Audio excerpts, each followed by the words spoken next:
Hello दोस्तों, आप लोग को हमारे चैनल ज्ञान सक्सेस कोचिंग सेंटर में स्वागत है। आज हम मैट्रिक परीक्षा क्लास 10 का सोशल साइंस हिस्टोरी का चैप्टर 1 यूरोप में राष्ट्रवाद का वीवीआई ऑब्जेक्टिव क्वेश्चन लेकर आए हैं। आप लोग चलिए आप लोग पढ़ते रहिएगा और याद करिएगा और क्वेश्चन समझने का कोशिश करिएगा और अच्छा से आंसर दीजिएगा। चलिए हम लोग क्वेश्चन पर चलते हैं। क्वेश्चन नंबर पर चलते हैं। क्वेश्चन और पहिलका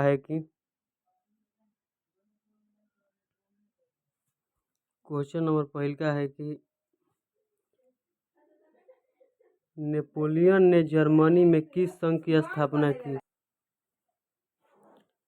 नेपोलियन ने जर्मनी में किस संघ की स्थापना की? ऑप्शन नंबर ए ट्रांसपैडेन संघ, ऑप्शन नंबर बी सिसेलापाइन संघ, ऑप्शन नंबर सी राइन संघ, ऑप्शन नंबर डी इनमें से कोई नहीं।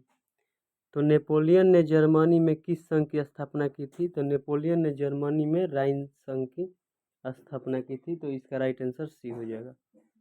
अगला क्वेश्चन पर चलते हैं। अगला क्वेश्चन है कि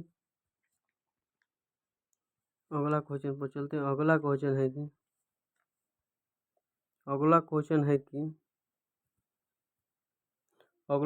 कि लाल कुर्ती का गठन किसने किया था? Option number A Cavour, option number B Mazzini, option number C Bismarck, option number D Garibaldi. तो लाल कुर्ती का गठन किसने किया था? तो लाल कुर्ती का गठन गैरिबाल्डी ने किया था। तो इसका राइट आंसर डी हो जाएगा। अगला क्वेश्चन पर चलते हैं। अगला क्वेश्चन है कि किस युद्ध के बाद जर्मनी का एकीकरण हुआ? ऑप्शन नंबर ए क्रीमिया का युद्ध, ऑप्शन नंबर बी सेडाओ का युद्ध, ऑप्शन नंबर सी परासा डेनमार्क युद्ध, ऑप्शन नंबर डी सीडान का युद्ध। तो किस युद्ध के बाद जर्मनी का एकीकरण हुआ? तो अब इस ऑप्शन नंबर क्वेश्चन कहता है कि किस युद्ध के बाद जर्मनी का एकीकरण हुआ? तो सीडान का युद्ध के बाद जर्मनी का एकीकरण होता है। इसका राइट आंसर सीडान का युद्ध हो जाएगा। अगला क्वेश्चन पर चलते हैं। अगला क्वेश्चन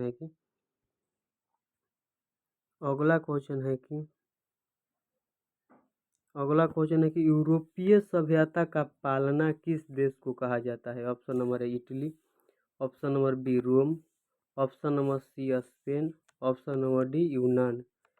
तो यूरोपीय सभ्यता का पालना किस देश को कहा जाता है?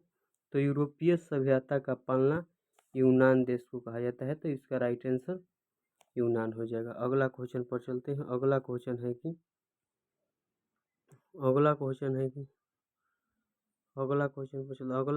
है कि इटली के एकीकरण का मसीहा कहा जाता है। Option number A Napoleon Bonaparte, option number B Mazzini, option number C Cavour, option number D Garibaldi. तो इटली के एकीकरण का मसीहा किसे कहा जाता है? तो इटली के एकीकरण के मसीहा मेजनी को कहा जाता है। तो इसका राइट आंसर बी हो जाएगा। अगला क्वेश्चन पर चलते हैं। अगला क्वेश्चन है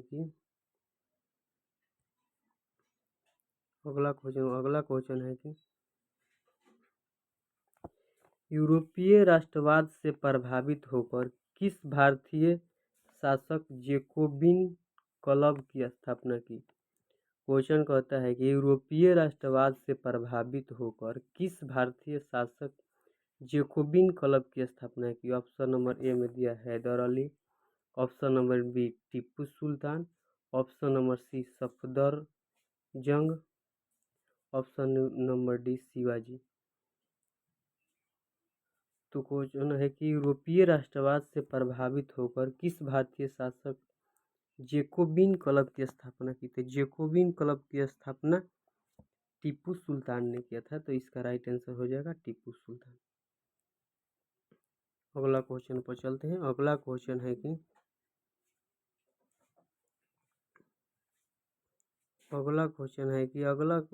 कि फ्रांस की क्रांति का प्रमुख कारण था।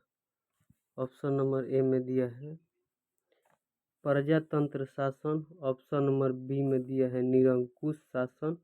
ऑप्शन नंबर सी गिरफ्तारी पत्र। ऑप्शन नंबर डी मनसबदारी पत्र। तो प्रासा की क्रांति का प्रमुख कारण था निरंकुश शासन। तो इसका राइट आंसर बी हो जाएगा। अगला क्वेश्चन पर चलते हैं। अगला क्वेश्चन है कि मेजनी अगला क्वेश्चन कहता है कि मेजनी का संबंध किस संगठन से था। क्वेश्चन कहता है कि मेजनी का संबंध किस संगठन से था। ऑप्शन नंबर ए लाल सेना। Option number B Carbonari. Option number C Philiki Hetaireia. Option number B Diet. तो मेजनी का संबंध किस संगठन से था। तो मेजनी का संबंध कार्बोनरी संगठन से था। तो इसका राइट आंसर बी हो जाएगा। अगला क्वेश्चन पर चलते हैं। अगला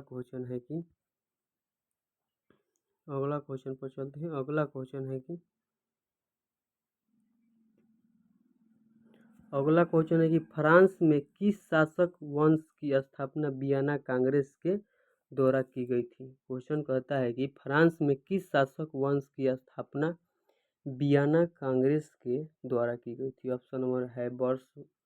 ऑप्शन नंबर बी ओलिया वंश। ऑप्शन नंबर सी बुर्बो वंश। ऑप्शन नंबर डी जार वंश। तो आप लोग आंसर बताइएगा इसका। क्वेश्चन कहता है कि फ्रांस में किस शासक वंश की स्थापना वियना कांग्रेस के द्वारा की गई थी। तो इसका राइट आंसर हो जाएगा बुर्बो वंश। बुर्बो वंश के द्वारा फ्रांस में वियना कांग्रेस की स्थापना किया गया था। तो इसका राइट आंसर हो जाएगा सी। अगला क्वेश्चन पर चलते हैं। अगला क्वेश्चन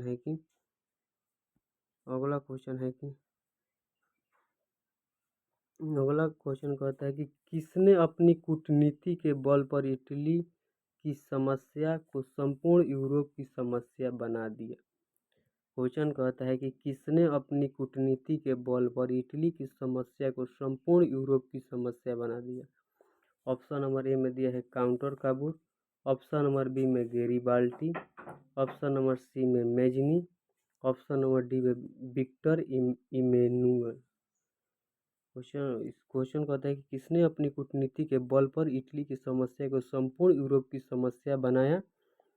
तो इसका राइट आंसर हो जाएगा काउंटर काबूल ने अपनी कूटनीति के बल पर संपूर्ण यूरोप की समस्या बना दिया। इटली की समस्या को संपूर्ण यूरोप की समस्या बना दिया। तो इसका राइट आंसर हो जाएगा ए। अगला क्वेश्चन पर चलते हैं। अगला क्वेश्चन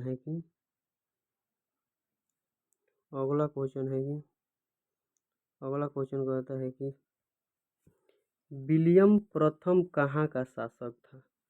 क्वेश्चन कहता है कि विलियम प्रथम कहाँ का शासक था। तो option number A Italy. Option number B Prussia. Option number C Austria.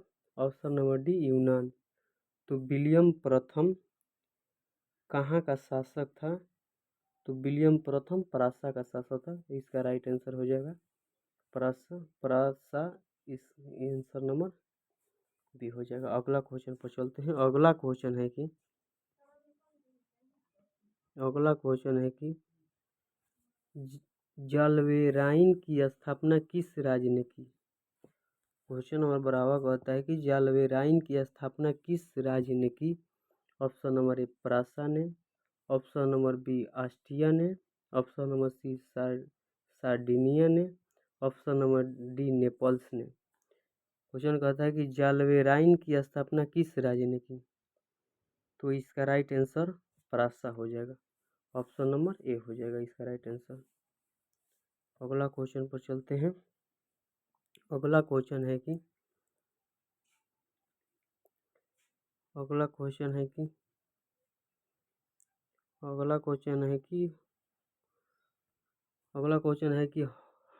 Hungary की भाषा क्या थी। ऑप्शन नंबर ए इतालवी। Option number B Magyar. Option number C Polish. Option number D French. तो हंगरी की भाषा क्या थी। तो हंगरी की भाषा मैगयार थी। इसका राइट आंसर बी हो जाएगा। अगला क्वेश्चन पर चलते हैं। अगला क्वेश्चन है कि क्वेश्चन नंबर 14 है कि यंग इटली का संस्थापक कौन था। क्वेश्चन कहता है कि यंग इटली का संस्थापक कौन था। ऑप्शन नंबर ए में दिया है काबूर, ऑप्शन नंबर बी में दिया है Garibaldi, option number C Mazzini, option number D Mussolini. Mussolini. तो यंग इटली का संस्थापक कौन था। तो यंग इटली का संस्थापक मेजनी था। तो इसका राइट आंसर सी हो जाएगा, मेजनी।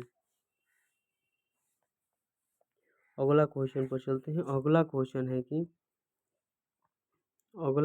है कि बिस्मार्क क्या था। बिस्मार्क क्या था। ऑप्शन नंबर ए में कवि, ऑप्शन नंबर बी में दिया है नाटककार, ऑप्शन नंबर सी संगीतज्ञ, ऑप्शन नंबर डी कूटनीतिज्ञ। तो बिस्मार्क क्या था, आप लोग इसका आंसर बताइएगा। तो बिस्मार्क कूटनीतिज्ञ था। तो इसका राइट आंसर डी हो जाएगा, कूटनीतिज्ञ। अगला क्वेश्चन पर चलते हैं। अगला क्वेश्चन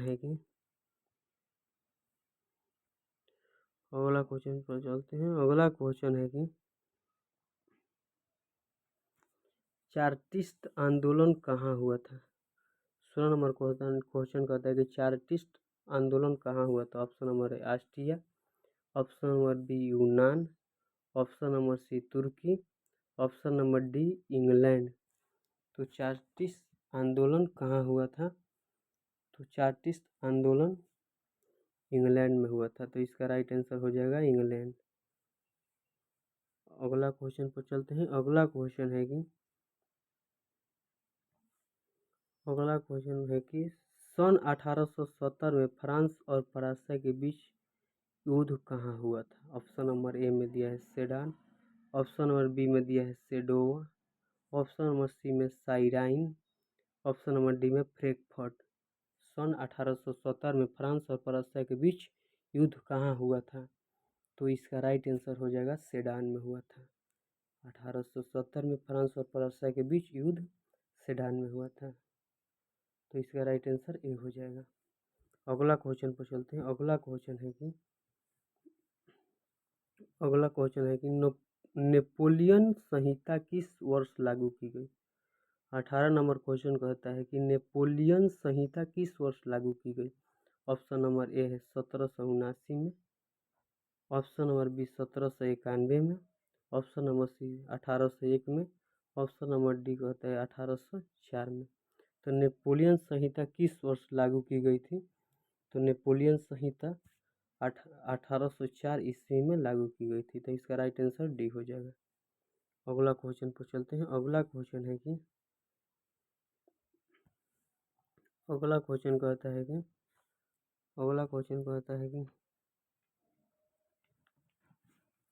अगला क्वेश्चन है कि वियना सम्मेलन कांग्रेस का अध्यक्ष कौन था।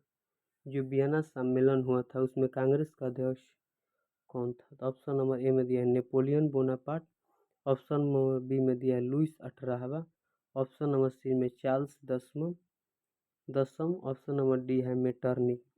तो वियना सम्मेलन हुआ था उसमें कांग्रेस का अध्यक्ष कौन था। तो उसमें कांग्रेस का अध्यक्ष मेटरनिक था। तो इसका राइट आंसर डी हो जाएगा। अगला क्वेश्चन पर चलते हैं। अगला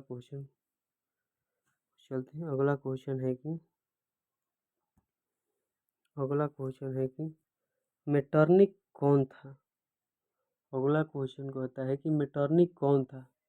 ऑप्शन नंबर ए में दिया था ऑस्ट्रिया का चांसलर, ऑप्शन नंबर बी में फ्रांस का सम्राट, ऑप्शन नंबर सी में रूम का जार, ऑप्शन नंबर डी में प्रासा का चांसलर। तो मेटरनिक कौन था। तो इसका राइट आंसर हो जाएगा मेटरनिक ऑस्ट्रिया का चांसलर था। तो इसका राइट आंसर ए हो जाएगा। अगला क्वेश्चन पर चलते हैं। अगला क्वेश्चन है कि यूरोप का मरीज किसे कहा जाता है। ऑप्शन नंबर ए में दिया है तुर्की, ऑप्शन नंबर बी में इटली, ऑप्शन नंबर सी में इंग्लैंड, ऑप्शन नंबर डी में फ्रांस। तो यूरोप का मरीज किससे कहा जाता है? तो यूरोप का मरीज एक तुर्की को कहा जाता है। तो इसका राइट आंसर ए हो जाएगा। यूरोप का मरीज किससे कहा जाता है? तो तुर्की का कहा जाता है। ऑप्शन नंबर ए इसका राइट आंसर हो जाएगा। अगला क्वेश्चन पर चलते हैं। अगला क्वेश्चन है कि यंग यूरोप का संस्थापक कौन है?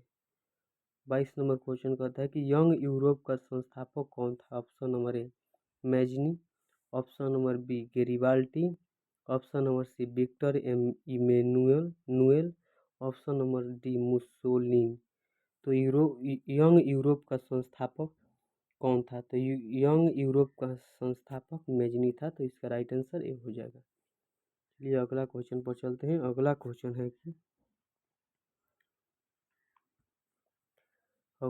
कहता है कि सीडान का युद्ध किसके बीच हुआ था? Option number A Austria Prussia, option number B Prussia Denmark, option number C Prussia और France, option number D Italy Rome. तो सीडान का युद्ध किसके बीच हुआ था? तो इसका राइट आंसर हो जाएगा सी प्रसा और फ्रांस के बीच सीडान का युद्ध हुआ था। तो इसका राइट आंसर हो जाएगा प्रसा और फ्रांस। अगला क्वेश्चन पर चलते हैं। अगला क्वेश्चन है कि किसने कहा था फ्रांस जब छींकता है तो बाकी यूरोप को सर्दी जुकाम हो जाता है? क्वेश्चन कहता है कि किसने कहा था फ्रांस जब छींकता है तो बाकी यूरोप को सर्दी जुकाम हो जाता है? ऑप्शन नंबर ए में दिया है नेपोलियन, ऑप्शन नंबर बी में दिया है हिटलर, ऑप्शन नंबर सी में मेटरनिक, ऑप्शन नंबर डी में गेरिबाल्टी। तो ये बात किसने कहा था कि फ्रांस जब छींकता है तो बाकी यूरोप को सर्दी जुकाम हो जाता है? तो इसका राइट आंसर हो जाएगा मेटरनिक। ये बात मेटरनिक ने कहा था कि जब फ्रांस फ्रांस जब छींकता है तो बाकी यूरोप को सर्दी जुकाम होता है। तो इसका राइट आंसर सी हो जाएगा। अगला क्वेश्चन पर चलते हैं। अगला क्वेश्चन है कि बिस्मार्क किस विद्वान की विचारधारा से प्रभावित था? Option number A Rousseau, option number B Hegel, option number C अस्टर्ड, ऑप्शन नंबर डी जैकब। तो बिस्मार्क किस विद्वान की विचारधारा से प्रभावित था? तो इसका राइट आंसर हो जाएगा हिगल से प्रभावित था बिस्मार्क। तो इसका राइट आंसर हो जाएगा हिगल, बी राइट आंसर हो जाएगा। अगला क्वेश्चन पर चलते हैं। अगला क्वेश्चन कहता है कि नेपोलियन कोड में कुल कितने कोड थे? नेपोलियन कोड में कुल कितने कोड थे? ऑप्शन नंबर ए में दिया है 3, ऑप्शन नंबर बी में 5, ऑप्शन नंबर सी में 4, ऑप्शन नंबर डी में 7। तो नेपोलियन कोड में कुल कितने कोड थे? तो इसका राइट आंसर हो जाएगा 5। नेपोलियन कोड में 5 कोड थे। तो इसका राइट आंसर 5 हो जाएगा। अगला क्वेश्चन पर चलते हैं। अगला क्वेश्चन कहता है कि जर्मनी एवं इटली के एकीकरण के विरुद्ध में निम्न में कौन था?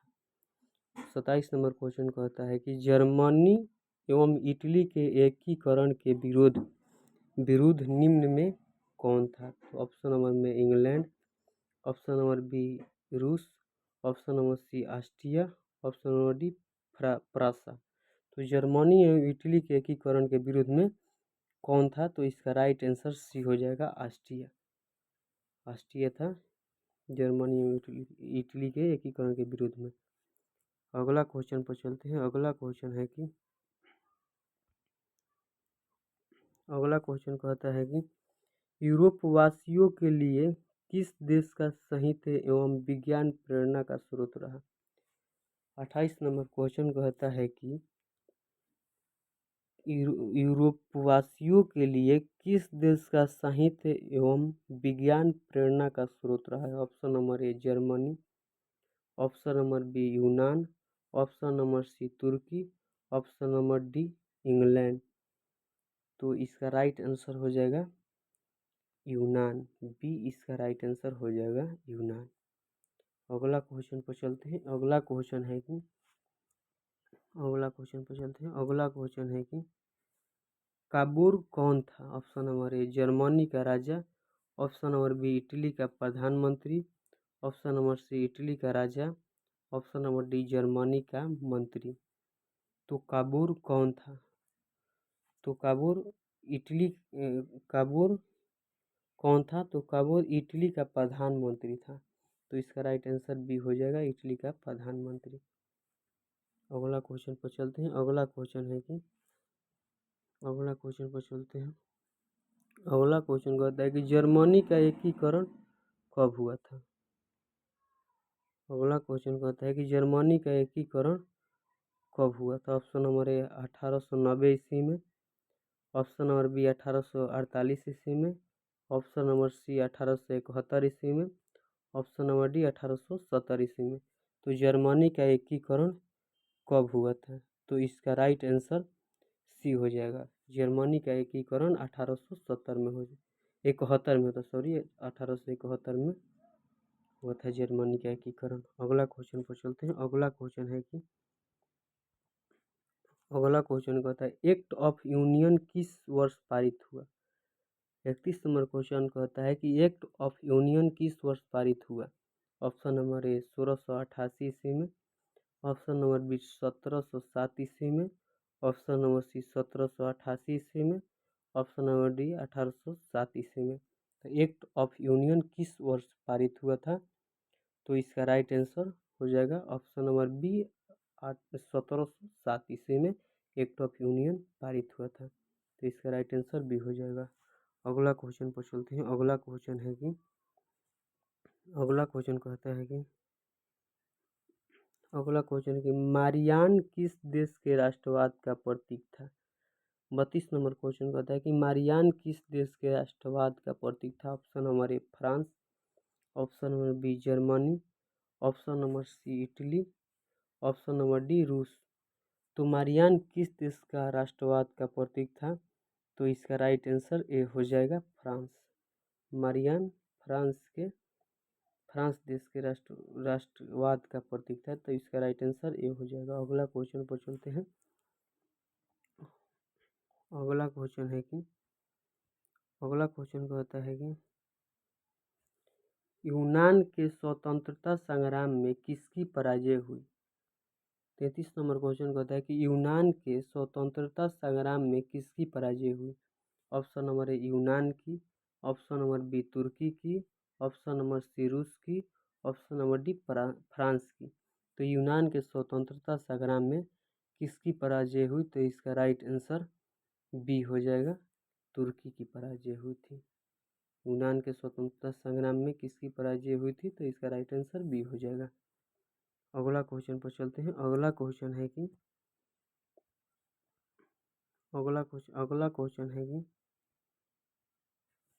फ्रेडस ऑफ इटली नामक संस्था का गठन किसने किया था? क्वेश्चन 34 में कहता है कि फ्रेडस ऑफ इटली नामक संस्था का गठन किसने किया था? ऑप्शन नंबर ए में दिया है जियो बार्टी ने, ऑप्शन नंबर बी में चार्ल्स एल्बर्ट ने, ऑप्शन नंबर सी में विक्टर एमोनियल ने, ऑप्शन नंबर डी में मेजनी ने। तो फ्रेडस ऑफ इटली नामक संस्था का गठन किसने किया था? तो इसका राइट आंसर हो जाएगा डी, मेजनी ने किया था। फ्रेडस ऑफ इटली नामक संस्था का गठन मेजनी ने किया था। तो इसका राइट आंसर डी हो जाएगा। अगला क्वेश्चन पर चलते हैं। अगला क्वेश्चन कहता है कि राष्ट्रवाद की अवधारणा का जन्म किस घटना से माना जाता है? 35 नंबर क्वेश्चन कहता है कि राष्ट्रवाद की अवधारणा का जन्म किस घटना से माना जाता है? ऑप्शन नंबर ए पुनः जागरण, ऑप्शन नंबर बी धर्म सुधार आंदोलन, ऑप्शन नंबर सी गौरवपूर्ण क्रांति, ऑप्शन नंबर डी फ्रांस की क्रांति। तो राष्ट्रवाद की अवधारणा का जन्म किस घटना से माना जाता है? तो इसका राइट आंसर ए हो जाएगा पुनः जागरण की जन्म घटना से राष्ट्रवाद की अवधारणा होता है। तो इसका राइट आंसर ए हो जाएगा। अगला क्वेश्चन पर चलते हैं। अगला क्वेश्चन कहता है कि कार्बोनरी की स्थापना किस वर्ष हुई थी? 36 नंबर क्वेश्चन कहता है कि कार्बोनरी की स्थापना किस वर्ष हुई थी? ऑप्शन नंबर ए में 1810 ईस्वी में, ऑप्शन नंबर बी कहता है 1815 ईस्वी में, ऑप्शन नंबर सी कहता है 1830 ईस्वी में, ऑप्शन नंबर डी कहता है 1848 ईस्वी में। तो आप लोग बताइएगा 36 नंबर का क्वेश्चन कि कार्बोनरी की स्थापना किस वर्ष हुआ था? तो इसका राइट आंसर हो जाएगा ये कार्बोनरी की स्थापना 1810 ईस्वी में हुआ था। तो इसका राइट आंसर ये हो जाएगा 1810 ईस्वी में कार्बोनरी की स्थापना हुआ था। अगला क्वेश्चन पर चलते हैं। अगला क्वेश्चन है कि किस संधि द्वारा जर्मनी का एकीकरण पूरा हुआ? ऑप्शन नंबर ए में डेनमार्क की संधि, ऑप्शन नंबर बी में गेस्टिन की संधि, ऑप्शन नंबर सी पराग की संधि, ऑप्शन नंबर डी फ्रैंकफर्ट की संधि। तो आप लोग बताइएगा कि किस संधि के दौरान जर्मनी का एकीकरण पूरा हुआ? तो इसका राइट आंसर डी हो जाएगा, फ्रैंकफर्ट की संधि के द्वारा जर्मनी का एकीकरण पूरा हुआ। तो इसका राइट आंसर डी हो जाएगा। अगला क्वेश्चन पर चलते हैं। अगला क्वेश्चन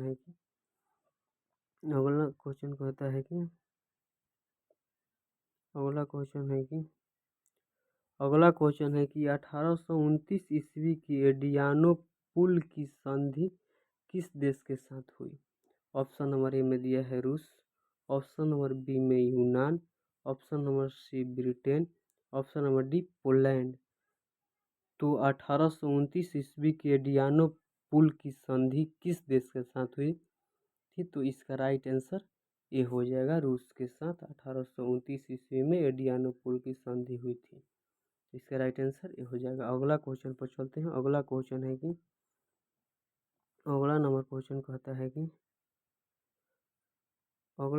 कि जर्मन राइन राज्य का निर्माण किसने किया था? 39 नंबर क्वेश्चन कहता है कि जर्मन राइन राज्य का निर्माण किसने किया था? ऑप्शन नंबर ए में लुईस 18वां, ऑप्शन नंबर बी में Napoleon Bonaparte, option number C दिया है Napoleon third, option number D दिया है बिस्मार्क। तो जर्मन राइन राज्य का निर्माण किसने किया था? तो इसका राइट आंसर हो जाएगा नेपोलियन बोनापार्ट ने जर्मन राइन राज्य का निर्माण किया था। तो इसका राइट आंसर बी हो जाएगा। अगला क्वेश्चन पर चलते हैं। अगला क्वेश्चन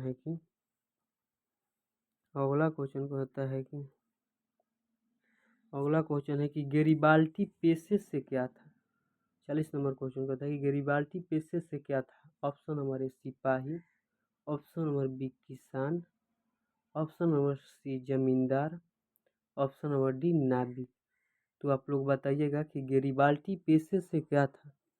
तो गेरिबाल्डी पेशे से क्या था? तो इसका आंसर डी हो जाएगा, नाविक था। गेरिबाल्डी पेशे से क्या था? तो गेरिबाल्डी पेशे से नाविक था। तो इसका राइट आंसर डी हो जाएगा। अगला क्वेश्चन पर चलते हैं। अगला क्वेश्चन है कि रोमानिवाद क्या था? रोमानिवाद क्या था? रोमानिवाद क्वेश्चन नंबर 41 है कि रोमानिवाद क्या था? ऑप्शन नंबर ए में एक राजनीतिक आंदोलन, ऑप्शन नंबर बी एक सांस्कृतिक आंदोलन, ऑप्शन नंबर सी एक आर्थिक क्रांति, ऑप्शन नंबर डी एक धार्मिक क्रांति। तो रोमानिवाद क्या था? तो इसका राइट आंसर हो जाएगा डी, रोमानिवाद एक धार्मिक क्रांति था। तो इसका राइट आंसर डी हो जाएगा। अगला क्वेश्चन पर चलते हैं। अगला क्वेश्चन है कि जालवेरिन एक संस्था थी। 42 नंबर क्वेश्चन कहता है कि जालवेरिन एक संस्था थी। ऑप्शन नंबर ए क्रांतिकारियों की, ऑप्शन नंबर बी व्यापारियों की, ऑप्शन नंबर सी विद्वानों की, ऑप्शन नंबर डी पादरी सामंतों की। तो जालवेरिन एक संस्था थी। तो इसका राइट आंसर ये हो जाएगा, जालवेरिन एक संस्था थी क्रांतिकारियों की। तो इसका राइट आंसर ये हो जाएगा। अगला क्वेश्चन पर चलते हैं। अगला क्वेश्चन है कि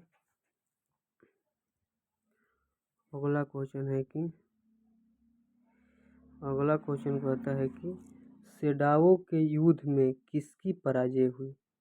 43 नंबर क्वेश्चन कहता है कि सेडाओ के युद्ध में किसकी पराजय हुई? तो ऑप्शन नंबर ए में ऑस्ट्रिया की, ऑप्शन नंबर बी प्रासा की, ऑप्शन नंबर सी नेपलस की, ऑप्शन नंबर डी सार्डिनिया की। तो सेडाओ के युद्ध में किसकी पराजय हुई? तो सेडाओ के युद्ध में ऑस्ट्रिया की पराजय हुई थी। तो इसका राइट आंसर ए हो जाएगा ऑस्ट्रिया। सेडाओ के युद्ध में किसकी पराजय हुई थी? तो ऑस्ट्रिया का पराजय हुई थी। अगला क्वेश्चन पर चलते हैं। अगला क्वेश्चन है कि 1830 की क्रांति के बाद फ्रांस में किस प्रकार का शासन स्थापित हुआ? 44 नंबर क्वेश्चन कहता है कि 1830 की क्रांति के बाद फ्रांस में किस प्रकार का शासन स्थापित हुआ? ऑप्शन नंबर ए में संघीय शासन व्यवस्था, ऑप्शन नंबर बी संवैधानिक राजतंत्र, ऑप्शन नंबर सी निरंकुश राजतंत्र, ऑप्शन नंबर डी गणराज्य। तो 1830 की क्रांति के बाद फ्रांस में किस प्रकार का शासन स्थापित हुआ? तो इसका राइट आंसर बी हो जाएगा संवैधानिक राजतंत्र। संवैधानिक राजतंत्र 1830 की क्रांति के बाद फ्रांस में शासन स्थापित हुआ। तो इसका राइट आंसर बी हो जाएगा। अगला क्वेश्चन पर चलते हैं। लास्ट क्वेश्चन कहता है कि इटली एवं जर्मनी वर्तमान में किस महादेश के अंतर्गत आता है? 45 नंबर क्वेश्चन कहता है कि इटली एवं जर्मनी वर्तमान में किस महादेश के अंतर्गत आता है? ऑप्शन नंबर ए में दिया है उत्तरी अमेरिका, ऑप्शन नंबर बी में दक्षिणी America, option number C Europe, option number D पश्चिम एशिया। तो इटली और जर्मनी वर्तमान में किस महादेश के अंतर्गत आता है? तो इटली और जर्मनी वर्तमान में यूरोप महादेश के अंतर्गत आता है। तो इसका राइट आंसर सी हो जाएगा। चलिए आज इस चैप्टर में 45 को क्वेश्चन था। VVI ऑब्जेक्टिव क्वेश्चन है जो आप लोग को बिहार बोर्ड क्लास 10 में आने का संभावना बहुत है। तो आप लोग इससे ज़्यादा से ज़्यादा वीडियो में याद करने का कोशिश कीजिएगा। चलिए आप लोग को वीडियो अगर अच्छा लगा तो लाइक करिएगा, शेयर करिएगा और चैनल को सब्सक्राइब करिएगा। वीडियो को देखने के लिए धन्यवाद।